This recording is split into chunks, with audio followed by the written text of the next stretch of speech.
साथियों, वो खूबसूरत घड़ी आ ही गई जिसके मुंतजर थे आप सभी। एक अद्भुत ऐतिहासिक पल, एक तारीखी लम्हा, इसको अपने जहन में कैद कर लीजिए। और अगर हम फिराक साहब की याद में कहें कि आने वाली नस्लें आप सब लोगों के साथ रश करेंगी कि आपने कसरावली साहब को इतने नजदीक से देखा और जी भर के देखा।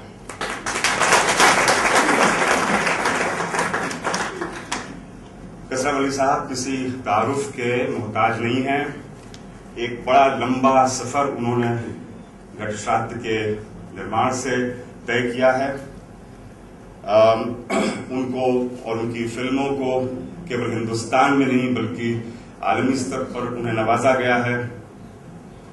मैं इसलिए अपनी बातें बहुत ही मुख्तसर तौर पर और उनकी फिल्मों को मरकज में रखकर करना चाहूंगा।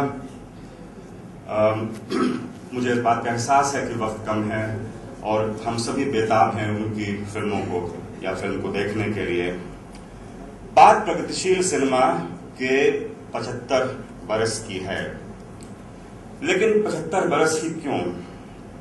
क्या अछूत कन्या से यह सिलसिला शुरू हुआ? यह सोचना शायद गलत होगा। दरअसल खामोश सिनेमा के तिरस्मी दौर में बनाई गई कई ऐसी फिल्में थीं जिन्हें टॉपिकल्स कहा जाता था। तरक्की पसंद सिनेमा की मिसालें हैं, बशर्ते तरक्की शब्द का या अल्फाज को हम किसी खास सोच के दायरे में महदूद न करें। मसलन कुछ फिल्मों का नाम हम आपके सामने रखना चाहेंगे। धीरेन्द्रनाथ गांगुली 1921, विलय फिरत, होमी मास्टर 1924, 20वीं सदी, बाबूराव पेंटर 1925, साहूकारी पाश, और ऐसी कई और फिल्में, चंदूलाल शाह की गुण सुंदरी। और जब एक मर्तबे टॉकीज फिल्मों का साउंड का आगाज शुरू हो गया तो उस वक्त देवकी बोस की चंडीदास 1932, वी शांताराम की माया मछिंद्र, चंदूलाल शाह साहब की मिस 1933 जो 1933 बनी, और बहुत सारी ऐसी फिल्में हैं। एक लंबी फहरिस्त है। कहीं एक तरह से विलायती शहरी तहजीब की मलामत इन फिल्मों में, कहीं साहूकारों पर तंज है तो कहीं औरतों की आजादी के सवाल हैं, कहीं मजदूरों के हक हुकूक की लड़ाई। ये सारे सवाल उठाए गए हैं इन फिल्मों में। कहीं छुआछूत के खिलाफ तहरीक वगैरह वगैरह। तो ये सब फिल्में हमारे सामने मिसाल के तौर पर खड़ी हैं। आजादी के बाद का सिनेमा भी है ऐसा बहुत, जिसकी एक लंबी लिस्ट है, और यहाँ मैं मुनासिब नहीं समझता हूँ कि उनको उस लिस्ट को और फेहरिस्त को आपके सामने रखा जाए। बस ये जरूर कहना चाहूंगा कि जिसे हम कभी कभी आर्ट सिनेमा, मुख्यधारा सिनेमा, कला सिनेमा और कई और नामों से, parallel cinema, counter cinema, underground cinema, इन सभी नामों से जानते हैं, ये कुछ हद तक लेबल्स हैं, चिप्पियां हैं, और इनसे सिनेमा की समझ हमारी बहुत नहीं बढ़ती है बल्कि दिक्कतें पैदा होती हैं।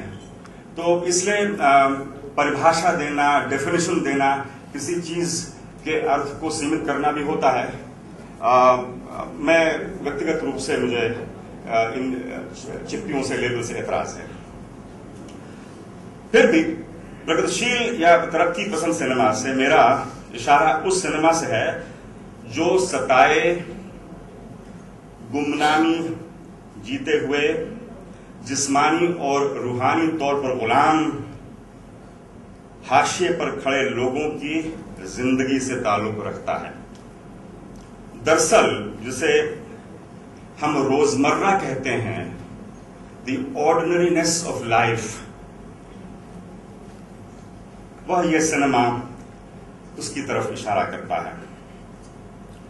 जिसको रोजमर्रा कहा जाता है, एवरीडे कहा जाता है, वो मुसलसल चलने वाली जद्दोजहद का दूसरा नाम है। रोजमर्रा का सिनेमा, इसे मौजू बनाना किसी फिल्म का ये कोई आसान काम नहीं है, बहुत मुश्किल है, क्योंकि देखने वाले के मन में रोजमर्रा के लिए दिलचस्पी पैदा करना ये एक चुनौती है।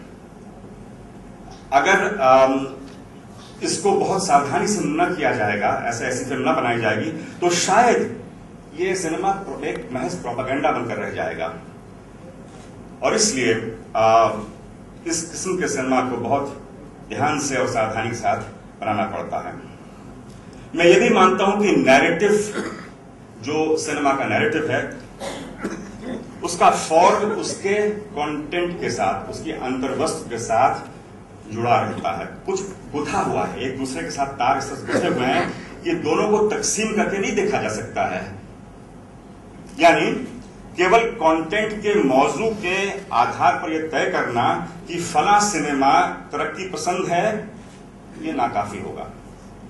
फॉर्म कैसा है, फॉर्म को लेकर कहीं कोई पाबंदी तो नहीं है, किसी किस्म की ममानियत तो नहीं है, कोई ऊपर से दबाव तो नहीं है। यह देखना जरूरी है कि फिल्म किस्सा गोई के जो डोमिनेंट फॉर्म्स हैं उनको एक सिनेमा मानता है, उनको चुनौती देता है, उन्हें तोड़ता है, उनको नए सिरे से रचता है। मसलन जैसे हॉलीवुड या बॉलीवुड का जो एक डोमिनेंट फॉर्म है, क्या किसी फिल्मकार का सिनेमा इस डोमिनेंट फॉर्म को चुनौती दे रहा है या नहीं दे रहा है? लीनियर फॉर्म को तोड़ने की कोशिश की गई है कि नहीं, ये आजादी फिल्मकार को मिलनी चाहिए। बॉम्बे प्रोग्रेसिव आर्टिस्ट ग्रुप ने 1947 में एक ऐलान किया था, to paint with absolute freedom.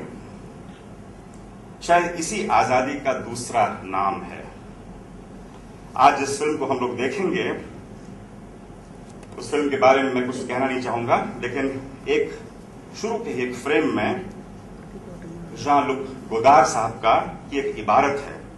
उसमें लिखा है कि कहानी में आरंभ, मध्य और अंत होना चाहिए, मगर इसी क्रम में होना चाहिए कोई जरूरी नहीं है। फॉर्म को तोड़ने की बात, यानी नैरेटिव जो है उसकी मूवमेंट दो तरफा हो सकती है। नैरेटिव फॉर्म का टूटना ही उसमें एक नई रानाई, एक नई खूबसूरती पैदा करता है। और शायद आप इस फिल्म को देखकर इस बात की तायीद कर सकेंगे। कसरावल्ली साहब की फिल्मों में साथ साथ चलने वाले उलझाव भरे कई सबटेक्स्ट आपको मिलेंगे। इस तरह उनकी फिल्म एक मुकम्मल पॉलीफोनस टेक्स्ट है। उसमें कई आवाजें हैं, कई स्वर हैं, कुछ नेपथ्य से सुन रहे हैं आप, कुछ फोरग्राउंड में है, कुछ बैकग्राउंड में है, कुछ केंद्र में है। अगर थिएटर की जबान का इस्तेमाल किया जाए तो नेपथ्य का जो सिलसिला है, नेपथ्य से लोगों की आवाजों को सुनाने का और सुनने का, वो इनकी फिल्म में हम खत्म होते देखते हैं। इनका नेपथ्य ही इनकी सिनेमा का मरकज़े सिक्ल बन जाता है, यानी उसका केंद्र बन जाता है। प्रगतिशील फनकार सपाट बयानी से बचता है। कोई सपाट बयान देता है, वो अपनी बात बहुत ही नजाकत के साथ रखता है, मगर कुछ ऐसे कि देखने वाले के मन में बेइत्मीनानी पैदा हो, पूरी तरह से उसे झकझोर देता है, कशिश पैदा करता है और उसे आम आदमी की ओर रुख करने के लिए मजबूर भी। कसरावली साहब के नैरेटिव आम आदमी की जिंदगी के उस पहलू को रोशन करते हैं जो उसकी रवायती जिंदगी से जुड़ा हुआ है। रस्मो रिवाज कैसे लेजिटिमाइज किए जाते हैं, उनमें शिरकत करने वाले कौन हैं, किन्हें बाहर रखा जाता है, यानी narratives of exclusion and inclusion, ये आप दोनों इनकी फिल्मों में देख सकते हैं। लेकिन कसरावली साहब किसी भी रस्म और रिवाज को दकियानूसी करार देने के हक में नहीं है। वह उनसे संवाद स्थापित करते हैं, डायलॉग की स्थिति पैदा करते हैं। उनकी फिल्मों में लगातार जो है एक गहराई हमें देखने को मिलती है। वो उसे समझना चाहते हैं कि आखिरकार ये रस्म रिवाज की दुनिया क्या है। इसलिए उनकी फिल्मों के किरदार थके हारे लोग नहीं हैं, परेशानियों से उबरने का जज्बा उनमें सब में है। वो अपनी परेशानी से भरी जिंदगी में भी कुछ खुशी के पल ढूंढते हुए दिखलाई देते हैं। यानी जद्दोजहद इनकी फिल्मों में एक उत्सव, एक सेलिब्रेशन बन जाती है। माजी, मौजूदा और मुस्तकबिल, इन तीनों के बीच में लगातार एक कॉन्वर्सेशन, एक संवाद चलता हम देख रहे हैं। एक और दीगर बात, कसरा वली साहब की औरतें, औरत किरदार, ये जाबाज औरतें हैं, ये बहादुर औरतें हैं। इनके पास फेमिनिस्ट फलसफे के कोई भारी भरकम शब्द नहीं है, लेकिन ये जिंदगी से लड़ती जिंदा इंसानों के रूप में हमें दिखलाई देती हैं। फिल्मों में मर्द औरत के जो रिश्ते हैं वो कई परतों से ढके हैं, कहीं जाति, कहीं जनजाति, कहीं वर्ग, कहीं तहजीब, तो कहीं तारीख इन पर हावी है। कसरा वली साहब न तो सीधे सपाट सवाल पूछते हैं और न ही सीधे सपाट जवाब देने की कोशिश करते हैं अपनी फिल्मों में। बस खरामा खरामा परतें उठाते जाते हैं, नफासत के साथ और नए सवाल पूछते हुए। लोकेशन शूटिंग, लैंडस्केप, सूर्योदय शहर, शाम गोधूली के हैरत अंगेज नजारे आप इनकी फिल्मों में देखेंगे। लो लाइट, स्टैटिक कंपोजिशन और तफसील के लिए, डिटेलिंग के लिए इन्होंने जिस तरह से पैन, टिल्ट, क्लोजअप्स का बेहतरीन इस्तेमाल किया है। लोक की मौसीकी, इनकी संगीत म्यूजिकल स्कोर जो है, आप उसको सुनिएगा ध्यान से। बहुत सारी खूबियां हैं इनकी फिल्मों में। बहैसियत तरक्की पसंद फनकार कसरा वली साहब की फिल्में, इनकी फिल्मों में तरक्की कोई एक मुलम्मा नहीं दिखाई देती है, न कोई ओढ़ी हुई चीज है। वह कर्नाटक में आम आदमी की, आम इंसान की तकलीफों का एक रोजनामचा है।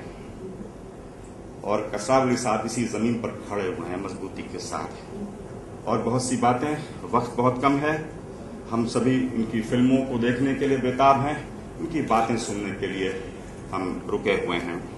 मुझे पूरी उम्मीद है इलाहाबाद की इस जमीन में एक नया संगम हमको देखने को मिलेगा। कसरा वली साहब जो तहजीब अपनी फिल्म के जरिए लेकर आए हैं और इस शहर के लोगों का जज्बा और जोश व खरोश और उसका इजहार, ये हमको इनकी फिल्मों में देखने को मिलेगा।